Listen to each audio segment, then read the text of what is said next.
हाँ, अब देखिएगा जो है आप लोग का क्वेश्चन शायद एक दो को छूट गया था, रिकॉर्डेड बंद हो गया था। ये देखिए 36 शायद आप लोग को अगर देखिए हुआ तो अच्छी बात है, देख लीजिए 36 का रैक है कि बिंदु इतना और इतना के बीच की दूरी आपसे पूछ रहा था। तो घटा सकते हैं रूट अंडर, पहला में से बाद वाला घटा सकते हैं तो x माइनस एक्स है तो प्लस एक्स हो जाएगा, और y में से y घटाएंगे तो ये प्लस जुड़ जाएगा, यानी y प्लस वाई का होल स्क्वायर। पहला में से हम दूसरा वाला घटाएं, आप दूसरा में से पहला वाला भी घटा सकते हैं, उससे कोई दिक्कत नहीं होगा, ठीक है। ये हो जाएगा 2x का होल स्क्वायर और ये हो जाएगा 2y का होल स्क्वायर। तो ये हो जाएगा 4x स्क्वायर और प्लस में 4y स्क्वायर। आप चाहे तो 4 कॉमन ले सकते हैं तो X square plus Y square आएगा, और 4 का वर्गमूल निकल जाता है 2, लेकिन X square plus Y square जो है आपका रूटे में अटक जाएगा, जो कि आप देख सकते हैं ऑप्शन नंबर बी में आपको टिक करना पड़ेगा। अब ये देखिए 37 का रहा है एक अक्ष पर स्थित बिंदु जो है क्या व्यापक रूप कैसा होता है, तो इसका तो आपको बताया था एक अक्ष पर क्या होता है x,0 होता है, जो कि ऑप्शन नंबर आपको बी में टिक करना, ठीक है। और यहाँ पे देखिए 0,x जो है ये y एक्सिस पर हो जाता है, इसलिए ध्यान से देखेंगे। 38 नंबर कह रहा है कि किस चतुर्थांश में भुज धनात्मक मतलब पहले प्लस और कोटि ऋणात्मक मतलब माइनस, तो बताइए प्लस माइनस किस घर में होता है, तो चौथे घर में होता है। आपको याद दिला दे, प्लस प्लस फिर माइनस प्लस माइनस माइनस और प्लस माइनस, चौथा घर में आपका प्लस माइनस होता है, ठीक है।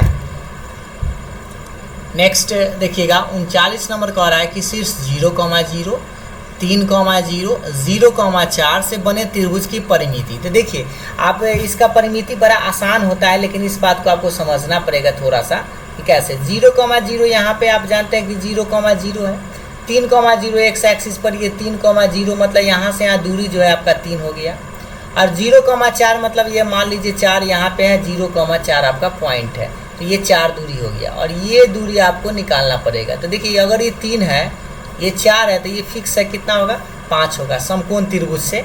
तो अगर 3 4 5 है तो 3 + 4 + 5 तीनों को जोड़ दीजिए तो 4 3 7 5 कितना होता है 12, यानी परिमिति इसका कितना आ जाएगा 12 इसका परिमिति आ जाएगा।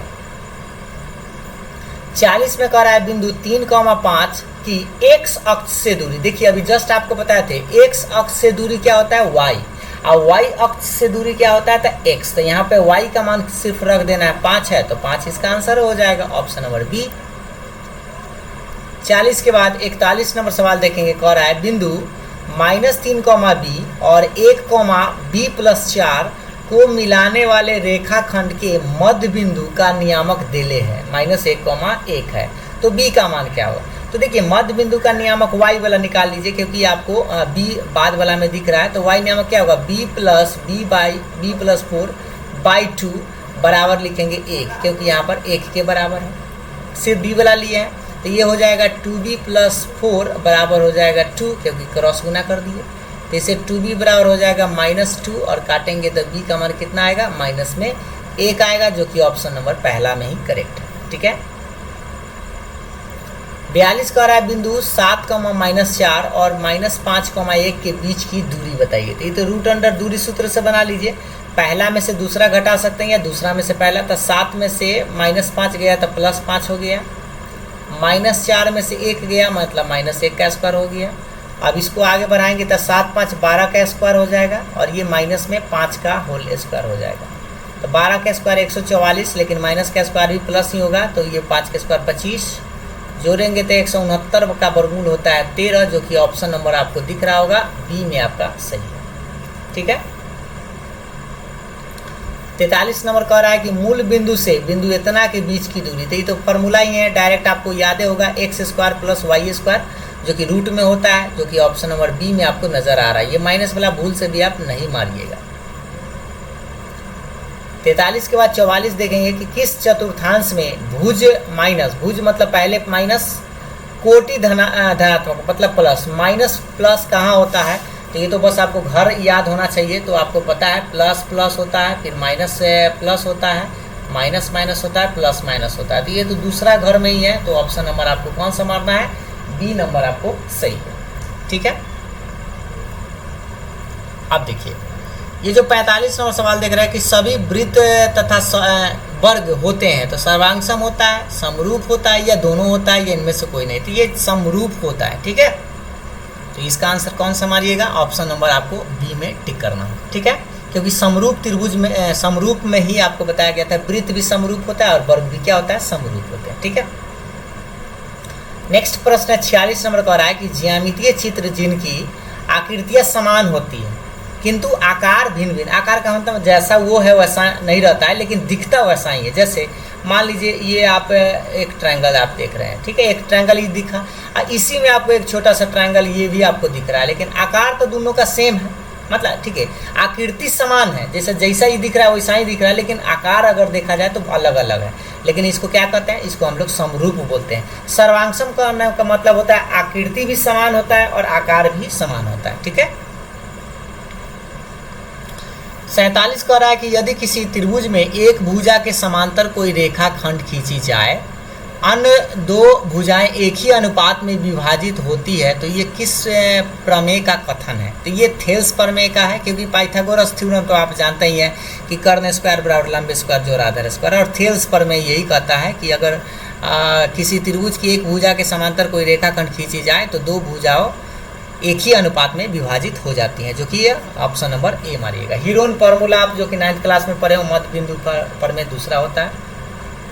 48 देखेंगे, 48 में कह रहा है कि त्रिभुज ABC में अगर डी जो है BC के समांतर खींचा जाए, तो सबसे पहले हम करते क्या है, खींच ही लेते हैं। मान लीजिए एक ट्रायंगल पहले हम खींच लेते हैं, A B और C, ठीक है। इसमें D एक ये जो रेखा खींचा गया है ये D है और E है, जो कि इसके समांतर है। ये इसके क्या है, समांतर, ये बराबर नहीं है, समांतर अभी लिए हैं।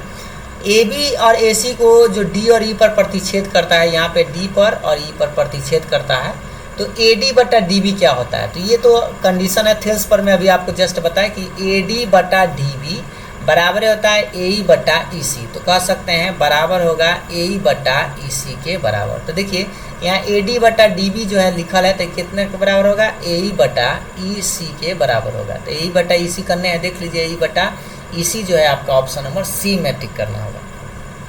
थेल्स प्रमेय का ये नियम ही है।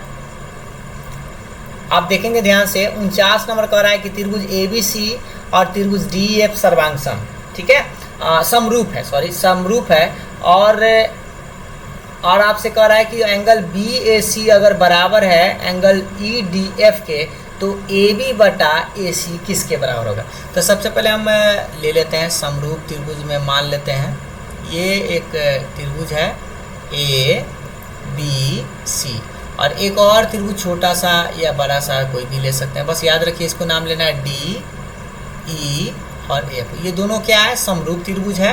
तो एंगल क्या है, BAC, मतलब ये जो एंगल है और ये इस एंगल के बराबर है, तो ये फिक्स है, संगत कोण जो है बराबर ही होता है। तो यानी कि आप बताइए संगत कोण बराबर है, इसका मतलब दोनों समरूप त्रिभुज है, तो इसका संगत भुजाएं भी बराबर होगा। तो देखिए AB बटा किसके बराबर होगा, D के बराबर, मतलब AB बटा DE जो है वह बराबर होगा AC बटा, ध्यान से देखिएगा, AC बटा DF के बराबर होगा। इधर से ले लेंगे तो यहाँ पर आपको क्रॉस गुना करके AB बटा AC लाना होगा इधर, और DF को उधर, DE को उधर भेज देना होगा, D बटा DF आप ऐसे बोल सकते हैं। तो देख लीजिए D बटा DF किधर है, D बटा DF है, यानी कि ऑप्शन नंबर सी में आपको इसको टिक कर सकते हैं। 49 के बाद 50 कह रहा है कि ABC में अगर D समांतर, वैसा ही सेम कंडीशन, ऐसे हम ये इसको थेल्स थ्योरम बोलते हैं, आपको धीरे धीरे याद भी हो जाएगा। ये A है, ये B है, C, और इसके समांतर एक रेखा खींचा जाता है जिसका नाम D और E है। तो ये कंडीशन क्या होता है, कलर को चेंज करते हैं, आपको याद आ जाएगा। AD बटा, देखिए AD बटा DB बराबर होता है AE बटा EC, बराबर क्या होता है EC, यानी कि इतना बटा इस। तो यहाँ पर क्या है कि इतना तो दे ले हैं, और आप ध्यान से देखिए इसका मान 3/5 दे दिया।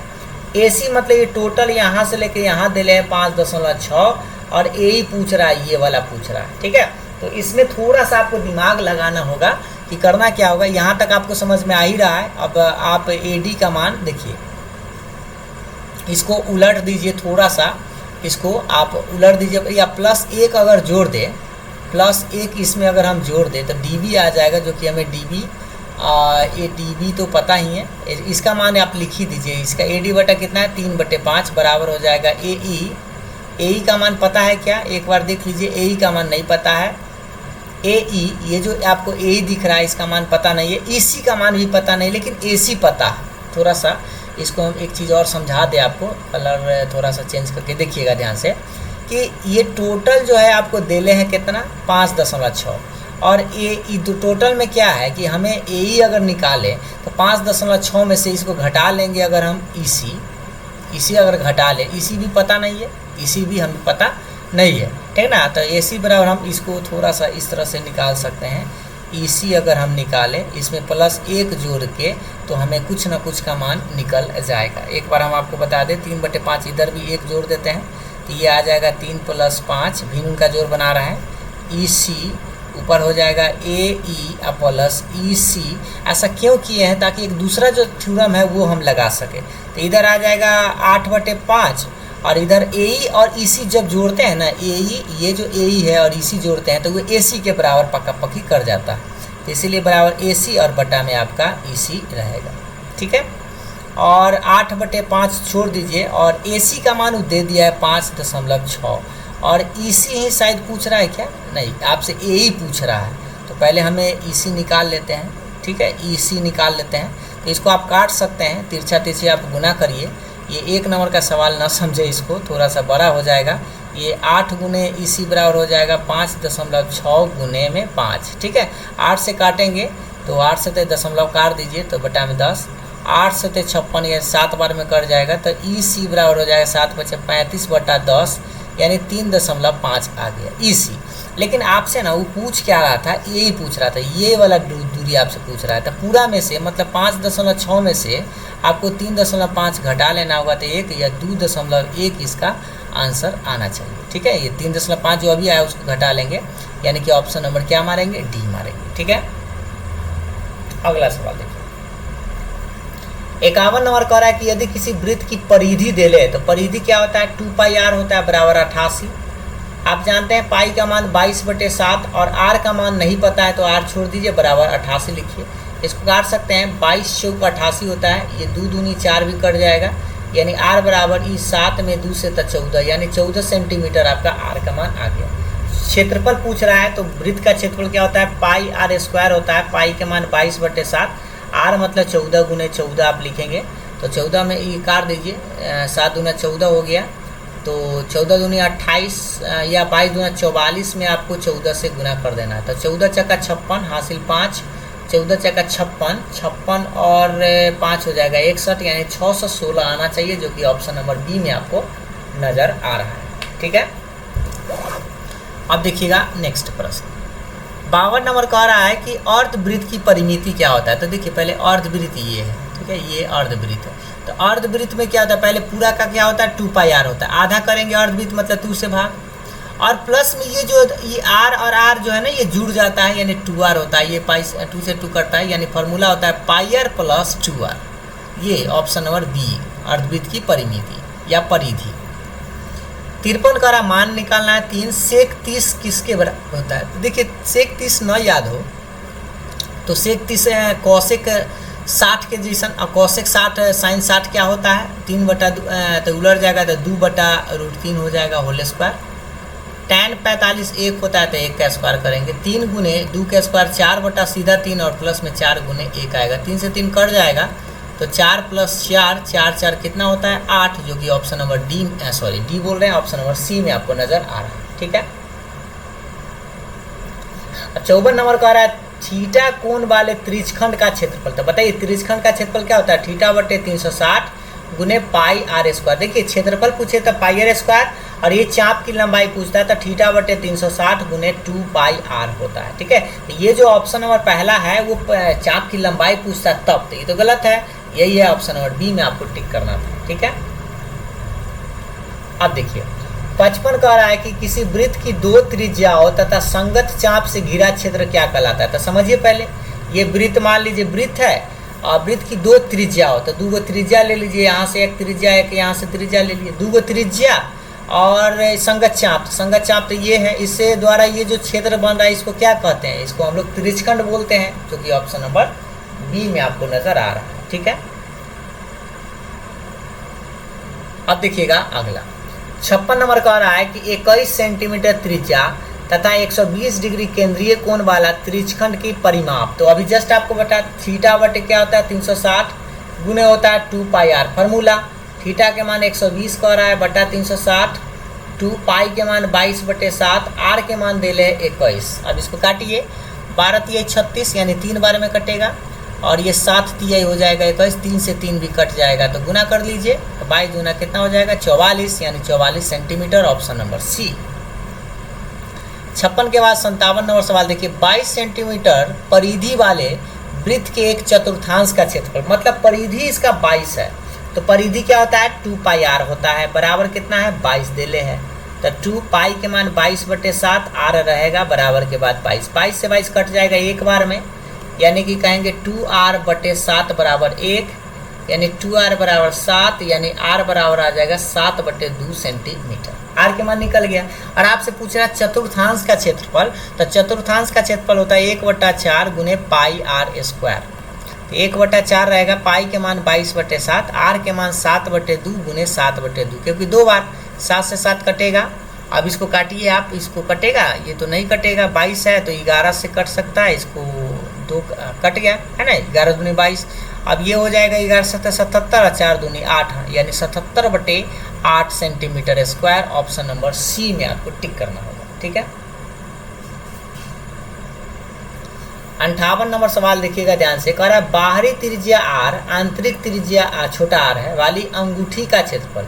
जैसे ये मान लीजिए, ये जैसे मान लीजिए बड़ा ये अंगूठी है, इसके बीच में ऐसे आप लगाते हैं ना, ये अंगूठी का ये मेटल है इस तरह से, तो इसका क्या होता है बड़का त्रिज्या क्या होता है, बड़का वृत्त है तो पाई आर बड़का आर स्क्वायर, और छोटा वाला का क्या करेंगे पाई छोटका आर स्क्वायर। इसमें से पाई चाहे तो कॉमन ले सकते हैं, मतलब आर स्क्वायर माइनस छोटका आर स्क्वायर, ऐसे आप लिख सकते हैं।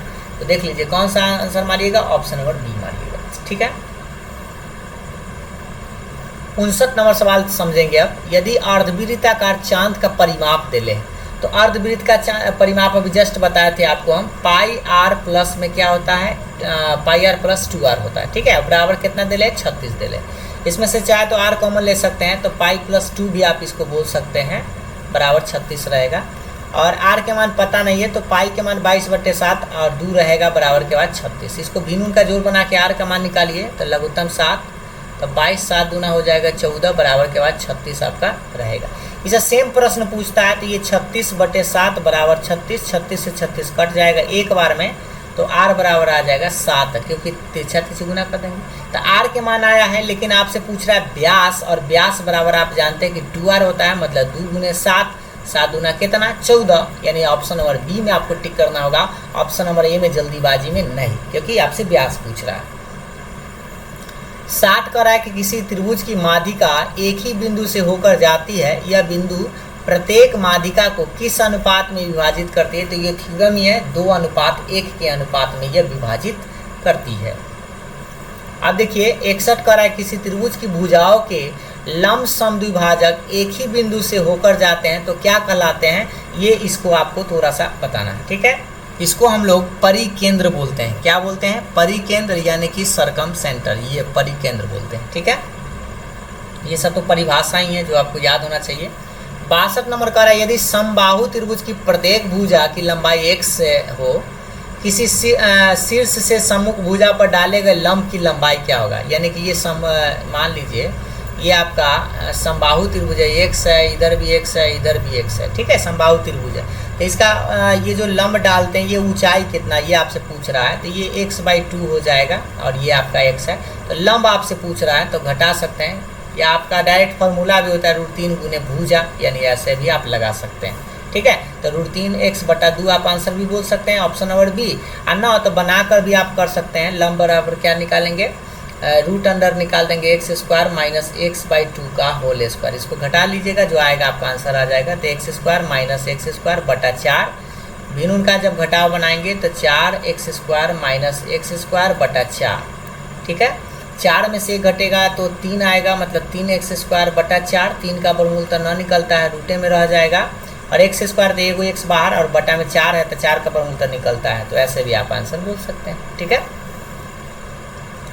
62 के बाद 63 में आइए कि एक वृत्त का क्षेत्रफल देले हैं 38.5, मतलब है 38 साढ़े 38 है, तो 38 दूना 76 77, यानी वृत्त का क्षेत्रफल, तो ये क्या होता है पाई आर स्क्वायर होता है। वृत्त का क्षेत्रफल क्या होता है पाई आर स्क्वायर, यानी पाई आर स्क्वायर बराबर दे दिया है 38.5। पाई का मान 22/7, आर के मान पता नहीं है। 38.5 को हम 38 दूना 76, 77/2 लिख देते हैं क्योंकि उतना ही आ जाएगा। इसको काटिए तो थोड़ा सा इसको आप हम आगे बढ़ा देते हैं। आर स्क्वायर बराबर आ जाएगा 77/2, और ये जो 22/7 है इधर आएगा तो उलट जाएगा 7/22 हो जाएगा। अब काटिए तो 11 सते और 11 दूना, ठीक है। तो ये हो जाएगा आर स्क्वायर, आर बराबर हो जाएगा √7 सते 49/2 के स्क्वायर 4, यानी 7/2 आपका आर के मान आएगा। और आपसे पूछ रहा परिधि, परिधि क्या होता है 2 पाई आर होता है। तो 2 पाई के मान 22/7, आर के मान 7/2, 7 से 60 गया, 2 से 2 गया, कितना बचेगा 22, यानी कि ऑप्शन नंबर डी में आपको टिक करना होगा, ठीक है। 64 नंबर कह रहा है कि यदि किसी वृत्ताकार मैदान की परिधि दे ले, तो वृत्ताकार, वृत्ता मतलब वृत्त, तो परिधि मतलब 2 पाई आर बराबर कितना है 242। अब सेम उसी तरह से पाई के मान 22/7, आर छोड़ दीजिए, बराबर में 242 आपका रहेगा। अब इसको तो भाई काटना पड़ेगा, तो इसको काटिए थोड़ा सा, 2 से ही पहले काट करके देखिए तो 12 यानी 121 आ जाएगा, है ना। तो आर बराबर कितना आएगा 121, ये 7/22 हो जाएगा, उलट जाएगा। अब इस कटेगा क्या 11 से तो कट जाएगा, 11 में 11 से तो 121, 11 दूना 22, यानी क्या आ जाएगा आर बराबर 77/2 सेंटीमीटर। अब ये पूछ रहा है इसका क्षेत्रफल, वृत्ताकार क्षेत्रफल है ये, तो थोड़ा निकालना पड़ेगा। पाई आर स्क्वायर होता है, पाई मतलब 22/7, आर का मतलब 77/2 गुने 77/2, ये तो थोड़ा लंबा चौड़ा हो जाएगा। 7 से कटेगा तो 11 बार में कट जाएगा, ठीक है। और ये तो 2 से 11 कट जाएगा, तो 11 के 121 गुने 77, अब बटा में 2 रह जाएगा। अब इसको गुना करिए भाई, तो 77 में आपको 121 से गुना करके 2 से भाग दे देना है, जो आएगा वही आंसर है। इसको आप भाग देके खुद से आप चेक कर लीजिएगा, ठीक है। तो 2 से भाग देना है तो ये निश्चित रूप से दशमलव वाला ही आना चाहिए, यही वाला होना चाहिए ऑप्शन। ऐसे आप इसको गुना करके भाग जरूर चेक कर लीजिएगा, और सब लोग कमेंट भी कर दीजिएगा, उससे पता भी चलेगा कि आप लोग थोड़ा सतर्क हैं। 2 वृत्तों की परिधि का अनुपात देले है और आपसे क्षेत्रफल पूछ रहा है, तो बड़ी आसान है। परिधि या त्रिज्या का अनुपात बराबर ही होता है, मतलब उसका त्रिज्या निकालेंगे तो 2:3 ही होगा, और क्षेत्रफल में इसको वर्ग कर देना होता है, मतलब 2 का स्क्वायर और 3 का स्क्वायर, यानी कितना हो जाएगा 2 का स्क्वायर आप जानते हैं कि 4 होता है, और 3 का स्क्वायर कितना होता है 9, 4 9 आपका आंसर होगा ऑप्शन नंबर सी। अब देखिए नेक्स्ट आपका है 66 नंबर। 66 कह रहा है कि एक पहिया की त्रिज्या दे ले है 0.25 मीटर, मतलब हो गया 0.25, मतलब दशमलव काट दीजिए तो बटा में 100, 25 चौका 100, यानी 1/4 मीटर है, ठीक है। आर के मान पता हो गया। 11 किलोमीटर दूरी तय करने में वो कितने चक्कर लगाएगी, तो पहले एक चक्कर का मान निकालिए भाई। एक चक्कर में क्या होता है 2 पाई आर होता है, तो 2 के 2 पाई के मान 22/7, आर के मान हमें आया है 1/4। इसको काट सकते हैं, 2 दूनी 4, 2 से 2 फिर काटेंगे तो 11/7, 11 बटे कितना है 7, एक चक्कर में 11/7 मीटर जाएगा, ठीक है। लेकिन ये 11 किलोमीटर मतलब 11,000 किलोमीटर, 11,000 मीटर हो गया, ये दूरी हो गया।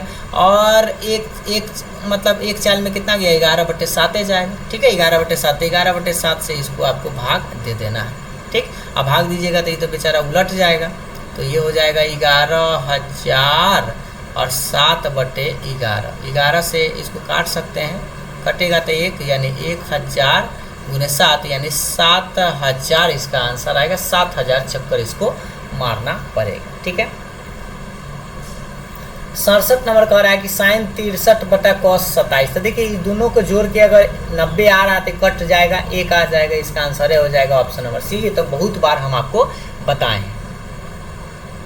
tan देखिए tan 60 का मान होता है √3 और tan 0 होता है 0, घटाएंगे तो √3 रह जाएगा, यानी √3 आंसर ही हो जाएगा ऑप्शन नंबर सी। tan 0 0 होता है। 69 नंबर सवाल देखिएगा, tan theta plus cos theta, तो ये तो आप बनाए भी होंगे, इसका फॉर्मूला होता है cosec theta into sec theta. थोड़ा सा बनाकर भी आपको बता दें कि sin/cos इसको लिखेंगे, इसको cos बटे sin लिखेंगे, क्योंकि ये 2 नंबर में भी कभी कभी आ जाता है। इसका लघुत्तम निकालिएगा तो cos इंटू साइन हो जाएगा, तो ये साइन में साइन से तो sin स्क्वायर थीटा, और cos में cos से तो cos स्क्वायर थीटा। ऊपर में 1 आ जाएगा और नीचा में आपके पास जस के तस रहेगा। दोनों को अलग अलग छिटका देंगे तो 1/cos थीटा और 1/sin थीटा ऐसे, ठीक है। अब ये हो जाएगा सेक थीटा और ये हो जाएगा कॉसेक थीटा। तो ये आपका आंसर होगा, या उलट के भी बोल सकते हैं, ऑप्शन सी आपको टिक करना होगा, ठीक है। लास्ट जो है आप लोग का 70 नंबर सवाल देखेंगे। 70 में कह रहा है tan थीटा 21/20 है, तो ये है P और ये है B। H निकालना होगा तो √अंडर P² प्लस B² होता है। H का P मतलब 21 का स्क्वायर प्लस में 20 का स्क्वायर, यानी जोड़ेंगे तो ये 441 प्लस में ये 400, यानी जोड़ जाड़ के हो जाएगा 841, और 841 का वर्गमूल आप जानते हैं 29 निकल जाएगा, ठीक है। और cos थीटा आपसे पूछ रहा था ना, cos थीटा क्या होता है, B/H होता है। B का मान आप देख सकते हैं कि आपके पास 20 है और H का मान आप निकाल कर लाए हैं 29, यानी 20/29। ऑप्शन नंबर ए में आप अगर टिक किए हैं तो आपका सही है। तो ये था ऑब्जेक्टिव प्रश्न, जो उम्मीद है आप ऑब्जेक्टिव प्रश्न सही किए होंगे। अब आप कमेंट करके हमें बताइएगा कि आप कितना सही किए हैं, और आपको अगर वीडियो पसंद आया है तो समझ में आया तो लाइक शेयर जरूर करिएगा। Thank you. सब्जेक्टिव क्वेश्चन अगले वीडियो में।